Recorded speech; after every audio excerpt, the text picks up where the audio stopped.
मराठवाडा विद्यापीठ नामांतर चळवळीमधील अग्रणी नेते आणि आंबेडकरवादी राजकीय सामाजिक विचारांचे नेते माजी मंत्री गंगाधर गाडे यांचं शनिवारी सकाळी अल्पशा आजाराने निधन झालं।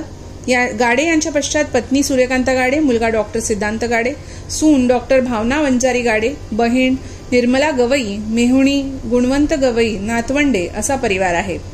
गंगाधर गाडे हे रिपब्लिकन पार्टी ऑफ इंडियाचे माजी नेते होते, तसेच ते पॅन्थर रिपब्लिकन पक्षाचे संस्थापक व अध्यक्ष होते। त्याचबरोबर ते राज्याचे माजी परिवहन राज्यमंत्री होते। गंगाधर गाडे यांच्या निधनाने आंबेडकरी विचारांच्या अनुयायांवर शोककळा पसरली आहे।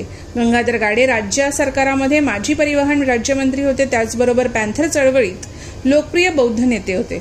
त्यांनी 7 जुलै 1977 रोजी डॉक्टर बाबासाहेब आंबेडकर यांचं नाव मराठवाडा विद्यापीठाला द्यावे अशी सर्वात आधी मागणी केली होती। पुढे 1994 मध्ये मराठवाडा विद्यापीठाचे नाव बदलण्यात आलं।